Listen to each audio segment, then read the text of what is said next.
Hello everyone, my name is Nick and welcome if you are new, and today I'm here to show you how I propagate one of my favorite plants, my Monstera adansonii.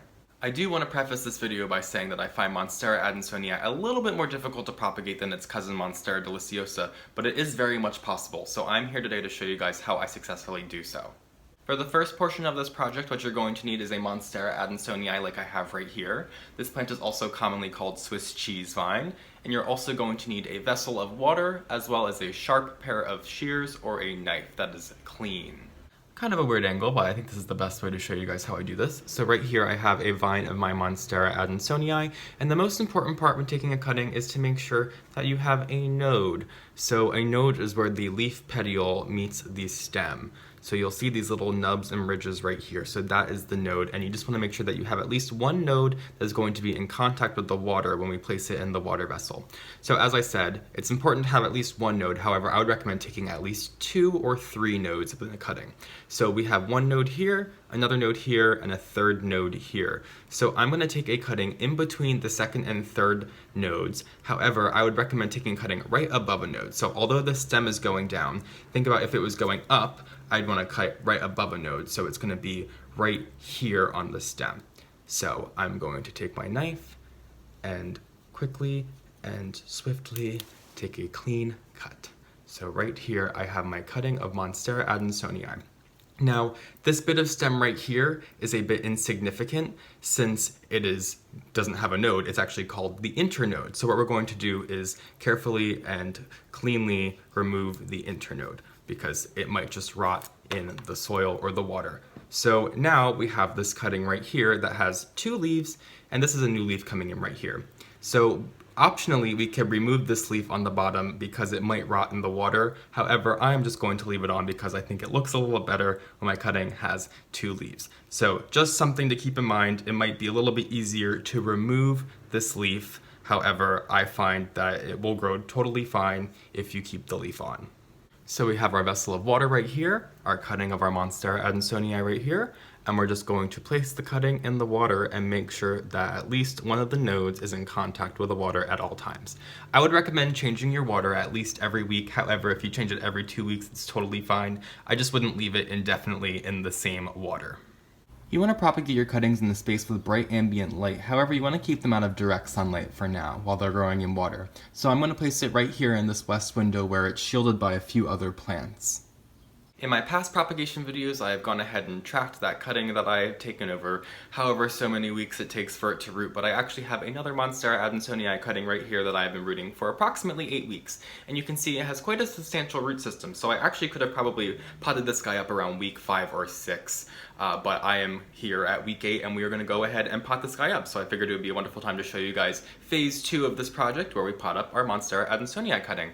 So obviously what you're going to need is this Monstera adansonii cutting that has been rooting in water. You're also going to need a plastic nursery pot that is clean and also some soil mix. So I'll share with you guys how I make my soil mix right now. So right here is my soil mix already prepared and ready to go, but I just wanted to show you guys kind of what I do. So I usually just take a bag of potting soil, regular all-purpose potting mix, dump it in my Tupperware here, and then I like to amend it with roughly 1 part perlite to 2 parts potting soil, so roughly 50% perlite compared to 100% soil. I hope that makes sense because I feel like that's the best way I can describe it. I also like to add some activated charcoal into my mix as well. So just to show you guys what the stuff is, you can probably see it already in the mix, but this stuff right here that I'm adding is the perlite, and then this stuff right here is the activated charcoal. So I just like to add all that to my mix. Like I said, roughly 2 parts soil to 1 part perlite with just a little bit of charcoal added, and I like to mix it all up and make sure it is properly incorporated. I also use this mix when I'm potting pretty much anything. I find it to be a wonderful all-purpose mix for me and my plants. But so right here we have our clean nursery pot, plastic nursery pot that I am adding some of the soil into and just packing a little bit down inside the center. And then I'm going to take, I gotta carefully take this cutting out because these roots are very, very large and delicate. So right here I have my roots and my cutting. So I'm going to place this in there gently and just nestle it in there. I think I'm going to have to dump out a little bit of soil to make a little bit more space for this plant. And what we want to do is make sure that these roots right here, I really want it to be submerged in the soil just above it. So I want to be careful not to submerge it much above that because I really don't want this plant to rot. And I already have this leaf attached right here above, so I do want to be careful that this might rot one day, but that's okay. I really just want to have a plant that successfully grows. So I have the plant safely and carefully placed in here, and I'm just going to fill up the pot with the soil. And I should mention that the reason that I add perlite to my mix is I find that standard potting mix right from the bag, it's very, very heavy in peat moss, and I don't really care for peat moss when I'm growing my plants.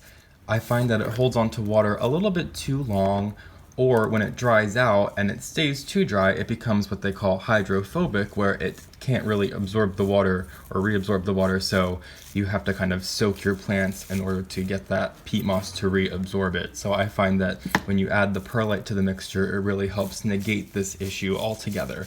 And so I just, as somebody who has a lot of houseplants, I find it really works for me because I don't have time to soak a bunch of plants, because time is money if you think about it. So I'm just gently and firmly placing this plant into the soil, making sure that it is compact, but still not too compact that I am strangling the plant. But when I water this plant, I don't want the soil to just fall and become very low. So you really do want to have some firmness to the soil. And here is our new Monstera adansonii plant. It's absolutely adorable, and I'm just going to go ahead and water this plant into the soil. We do want to be careful when watering not to displace the plant, but we do want to ensure the plant a good watering, making sure the soil is completely saturated. And it looks like we have some new growth right here, so that's pretty exciting. And that's really it, guys. That's how I turn my larger Monstera adansonii into littler Monstera adansonii, and I think they're absolutely adorable when they are small like this. So thank you so much for watching. I hope this inspires you to go out and propagate some plants of your own, and I hope that your beginning of your growing season here in the Northern Hemisphere is going fantastically and your plants are springing to life. So have a wonderful day. If you aren't already, be sure to follow me on Instagram at phillyfoliage, and I will see you in my next video. Bye!